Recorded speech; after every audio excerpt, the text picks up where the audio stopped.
many goblins are coming? Oh yeah. So, oh, Brent. You mentioned briefly about the crafting system and about different things like that. Question is, and I know you guys have a preference with fantasy craft being by default a kind of medium-low magic setting. What about the types of situations where groups would like to create their own magic items or things like that? That's a horrible question. Next one. No, I'm just kidding.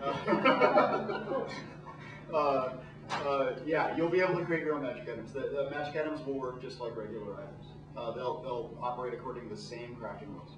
Right. Yeah. But you can also, I'm sure, be able to turn that on or off. Oh, absolutely. Right. Yes. Based on and there will probably be higher requisites than, oh, I have to focus.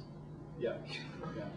It's going to be dependent on a lot of things, whether you have the right skills, whether you have the right time.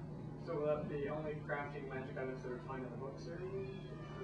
Oh, well, no, you'll be able to create magic items of your own. So you Right. can create your own and then have characters craft them. Right. The gadget, we have a good advantage with this. PC's creating. Well, yes. Yeah. Theoretically, you could just let the PC run with a portion of the book that the GM could use to create magic items. So yes. But the GM has things like, the ability, like a guide on how to build artifacts for your game, and how to.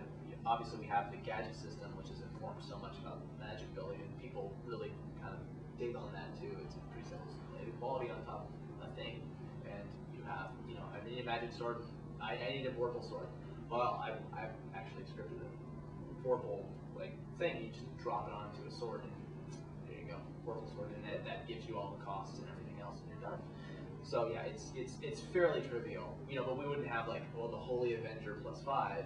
You might be able to take some sort of divine ability and then maybe a vengeance ability and then choose what type of weapon. So well, there are no swords in my prehistoric setting, so I'm gonna have the Holy Avenging War club. Rock. Yeah, War Club. Yes, Rock.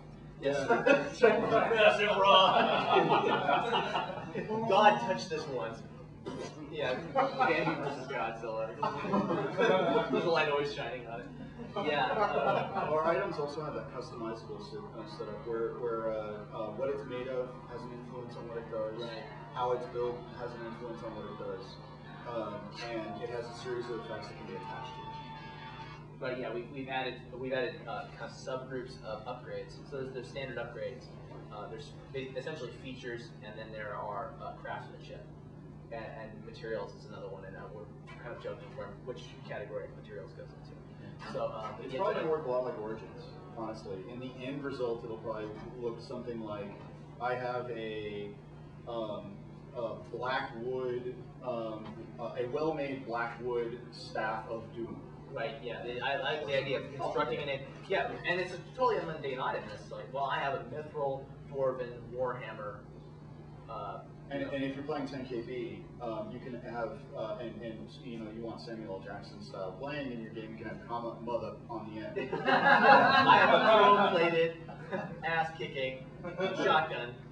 Yeah. So it's so it's pretty easy to lay those things on because we have that modularity. That's the type of stuff is what we really, I think, what people sort of endeared a lot. Spycraft 2 went on to a lot of people was being able to take those things and put them together in sort of immediate, accessible way. If you understood it, like, oh wow, I can make this gadgets. word means that. This word means that. Exactly. And when you have it, you have a string of a name that you can use, and it means something.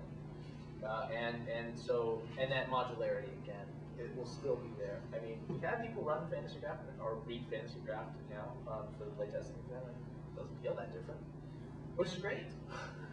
It means we've done our job well. Yes. Yeah, we actually, the playtesters sent back comments. The first comments we got back was, wow, what changed? And we're sort of looking at it going to combat chapters, like 1/3 the size. Right, because when we have all the stuff in there, there's actually more in that combat chapter than there is in the 2.0 combat chapter. There's tricks in there. Tricks have been built in, streamlined. It solved the one problem I had with tricks, which is a great exception a lot of people don't know about. I don't know if I should reveal it to the pain of the GCs of the world, but there's kind of a limit on certain types of tricks and not on certain types of tricks. So you can double stack them, like, well, you can only apply this one, or and some tricks, like, That's awesome. They're my hero. But some, you know, how some tricks like, well, if I'm going to do the 2-shot burst, well, I have to have the burst on it and be able to do all that stuff. Now you just buy a trick, so and you can only use one trick ever on anything. So there's no longer can you hobble a spell. No, you can maximize the spell, then hobble it, then you know empower it, and then drop something else off it. Now it's just choose one and do it, and that's it. So it's little things like that. Timing has been cleaned up, so it's just easy. There's not a constant flip. There's not a constant check. If you want to. Yes, no fluid initiative. I know that was one thing. My fight to actually put fluid. I wasn't going to fight. My one way to backdoor fluid initiative back into the game got overruled, so it's not in the game at all. Right. There was a time you where can use it if you want. It's very easy to add back in. You can port it. Yeah, well, it's simple, but there was a point where the tactics skill came under the Eye of Sauron. We weren't sure whether it was going to survive. I have compare actually. Yeah, and I was looking. I was like, what does it do? What can you use it for? And they're giving me all these. That's this. That's that.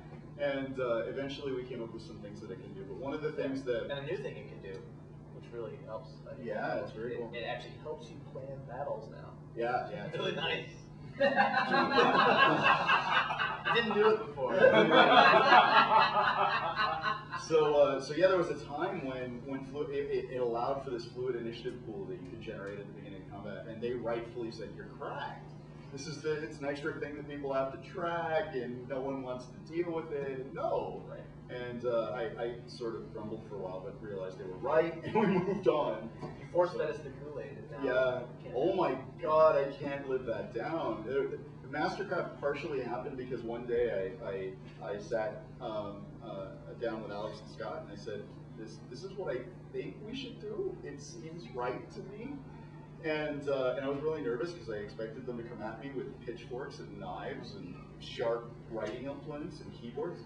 And those are also sharp. Yeah. and there was stunned silence for a while, and then we started talking really civilly, which was unusual. And when we were done, everybody now they're correcting me, like, no, that's too complicated. No, this can be done more universally. I already going on this fancy crap with some of the people in the works going, standalone. I'd like that. Yeah. Right. Well, it was the #1 question we got last year. Yeah. From people outside our boards was, is it going to be standalone? The first question. Crafty learns slow. Right. Another question. What's up? That's Matt. Wow, we're being assaulted with cell phones. Thank you, guys. Thank you.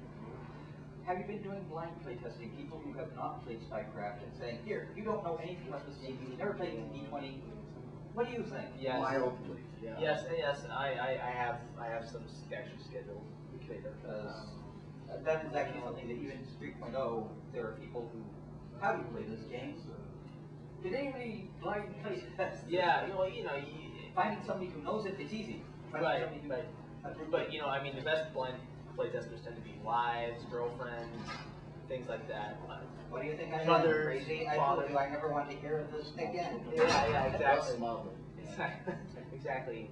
Wasn't this referenced in a Tom Hanks movie one time? Yeah. So I mean, we do have some groups like that. I People have. don't talk game with girlfriend. Right. No, but I know people like I've taken this to 3.5 players, and you're like, oh, that's different. That's different. That's different. But it's not. It's getting it into campaigns a little different. Especially with non-product. doing it with non-Spycraft players, because Spycraft players already know the terms. They already know pretty much how the game goes. Yeah, part of this is playtesting and understanding. Part of it is language, and fortunately, one of the things that Crafty does very well is we place ourselves in the seat of the audience more often